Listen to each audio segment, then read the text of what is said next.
Hari ini gue mau story of my life, tapi gue tuh lupa gue udah pernah ceritain cerita ini atau belum. Terus akhirnya gue nge-scroll kan video cerita story of my life gue dari awal banget, dan gue malah salfok sama bentukan gue cerita dulu. Ternyata gue dulu cerita begini, anjir, kayak salah bantal. Nih lo lihat. Jujur karena rame banget tuh. Ya ada. Ini baru satu video, ada lagi. Jadi Miring lagi. mana yang komen katanya. Udah gitu ya, sebenarnya dari dulu tuh udah banyak yang komen, Min kenapa sih lo kalau cerita pala lu miring gini? Terus lo tahu jawaban gue dulu apa? Adalah gue marah dan gue bilang kayak itu kan angle gue kiri, makanya gue kayak gini.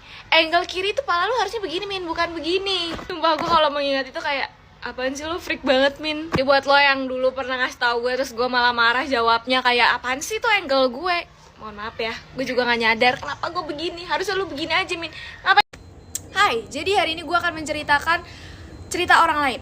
Ya, jadi kemarin kan gue udah bilang kalau kalian mau cerita itu bisa DM gue. Nanti ceritanya gue ceritain di TikTok gue. Terus ada beberapa, tapi gue baru baca satu dan gue mau ceritain ke kalian. Bisa keburan gak sih? Agak ngezoom banget muka gue. Karena dia gak mau gue kasih tahu namanya, jadi kita akan sebut saja menggunakan nama samaran, namanya Tuti lah ya. Jadi si Tuti ini waktu kelas 5 SD masuk ke dalam satu geng di sekolahnya yang isinya ada 4 orang termasuk dia. 3 orang temannya ini adalah cewek-cewek hits gitu. Jadi kayak ini geng-geng ternama di sekolahnya begitu. Gak sembarangan yang masuk. Jadi kayak bener-bener banyak orang yang pengen masuk. Aku pengen masuk sampai ribuan orang berjejer ingin daftar ke geng itu. Saking hitsnya tuh kayaknya juga guru-guru di sekolahnya juga pengen masuk ke geng itu. Nggak bercanda. Gengnya ini ada aturan yang dimana tiap hari Jumat satu orang harus traktir teman-temannya. Jadi nanti kan ada 4 orang tuh dalam satu geng. Semuanya kedapatan dalam 1 bulan ini. Sementara nih 3 orang temennya si Tuti ini tuh orkai semua. Jajannya tuh 10 ribuan gitu di tahun 2011. Itu kan termasuk gede banget ya. Si Tuti berapa ini? Cuma 3.000. Bingung dong, kayak aduh giran gue nih, nanti gimana gue traktirnya. Dimana temen-temennya pada inget. Jadi pas hari Kamis diingetin, besok kamu ya yang traktir kita maunya es krim. Hah, es krim? Request tuh orang ya kan, duit kagak punya, request mahal lagi 5.000 tuh satu es krimnya. Kalau beli 4 jadinya 20.000. Akhirnya si Tuti mikir dong kayak aduh gimana nih gue traktirnya besok 20.000, harus ada saat ini juga. Masalahnya juga nih bocah juga kagak nabung karena nggak bisa. Dan dia akhirnya ngapain? Nyuri duit emaknya. Nih jangan ditiru ya, dia ngambil dari dompetnya 20.000, terus besoknya ya udah jajanin deh tuh temen-temennya. Ini si Tuti kagak tahu ada namanya ojek payung apa bagaimana ya, kan lumayan tuh ya, sehari 1 kali ngojek itu bisa goceng. Lu tinggal nyari 4 orang aja tuh buat pakai payung lu. Apalagi kagak hujan ya pas itu. Ya udah, pokoknya singkat cerita dia udah bisa jajanin teman-temannya. Terus kayak dia merasa bangga gitu karena kayak itu es krim yang lumayan nggak bisa orang sembarangan beli gitu, karena kan mahal ya, satuannya 5.000. Jadi kayak dia merasa aku keren banget. Belum tahu aja pas nyampe rumah maknya udah berdiri tuh di depan pintu pakai rotan. Ternyata maknya tahu dari adeknya yang melihat dia si Tuti ini ngambil duit maknya. Akhirnya udah deh, abis itu tangannya kena rotan. Terus akhirnya dia cerita dong kenapa dia ngambil duit 20.000. Pas dia cerita, maknya besokannya ke sekolah marahin temen-temennya segengnya. Terus akhirnya apa? Udah, si Tuti keluar dari geng itu nggak ditemenin lagi. Akhirnya senyum Tuti. Coba siapa yang pernah cobain permen coklat ini? Ya ini tuh permen coklat tapi bentukannya kayak watak lu semua. Apaan tuh? Batu. Gue pertama kali nyobain ini di kelas 4 SD. Dan di kelas itu gue yang pertama kali mencoba dan membawa makanan ini ke sekolah gue. Jadi gue nemuin ini tuh di Century-nya Margo. Waktu itu abis balik dari Sanggar. Kalian tahu kan kalau gue pernah Sanggar. Nah itu tuh waktu itu baliknya gue ke Margo sama gue. Terus ke Century, mak gue lagi nyari apa gue lupa.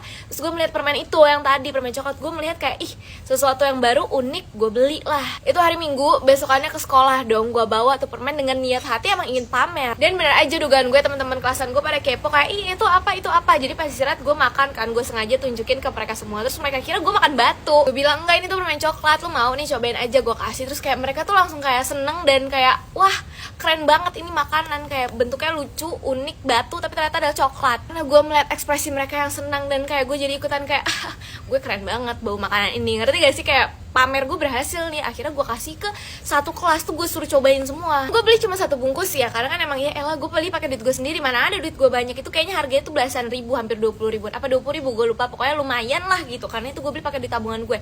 Jadi kayak gue cuma beli 1, udah habis, mereka pada minta lagi, Pi besok bawa lagi dong. Buset, dikira duit gue tinggal metik kali ya. Gue permasalahan waktu SD itu gue gak ngerti kenapa gue punya sifat yang kayak gue tuh suka banget jadi pusat perhatian. Yang kayak tadi tuh, misalnya gue bawa makanan terus semua orang suka sama makanan gue, terus akhirnya tiap hari mereka minta ke gue dan gue suka lah. Intinya energi dari itu yang kayak mereka tuh ke gue gitu. Maksudnya aduh gimana yang ngejelasinnya, susah banget deh. Kayak gue tiap hari ditunggu tuh di kelas gara-gara pengen bawa coklat. Jadi kayak setiap Senin tuh mereka semua menunggu kehadiran gue untuk meminta coklat. Sampai di mana akhirnya itu kagak dijual lagi tuh di Century. Udah pupus, gue udah nggak ada lagi tuh yang bisa gue banggain atau gue pamerin ke teman-teman gue. Coba kalau kalian semua pernah pamer apa ke teman-teman kalian? Mari kita story of my life, cerita iri-irian zaman SD lagi. Waktu gue SD itu kan bentukan gue bener-bener jelek banget, buruk rupa, hitam, dekil, nggak terawat karena gue belum pakai skincare apalagi body care. Banter-banter cuci muka itu pakai sabun mandi. Udah mana sabun mandi, gue sabun mandi batang. Nah, kalau kalian udah nonton video gue yang geng-gengan waktu SD, itu di geng gue itu orang-orangnya tuh pada cakep-cakep semua. Bisa dibilang gue paling jelek lah di situ. Kenapa gue bisa berasumsi seperti itu? Karena waktu itu teman-teman gue ini rata-rata pada dicecein sama anak cowok kelasan gue. Hampir semua anak-anak di geng gue ini ada pasangannya yang dicecein gitu. Ini sama ini sama ini sama ini. Gue nggak ada. 1 orang 2 orang nggak masalah lah, gue ikutan ngececein juga kan karena seru gitu. Sampai lama-lama semua teman gue itu pada dicecein. Itu gue langsung berpikir, buset, gak ada yang mau ini dicecein sama gue nih cowok-cowok satupun. Sampai kelas sebelah masalahnya, kayak anak kelas sebelah tuh ada yang katanya ada yang suka sama temen gue lah segala macam kayak gitu. Gue dari kelas sendiri sampai kelas sebelah kagak ada. Saking irinya gue sampai di tahap kayak please siapapun deh cecein gue cepetan. Mas satpam juga cecein gue sekarang juga.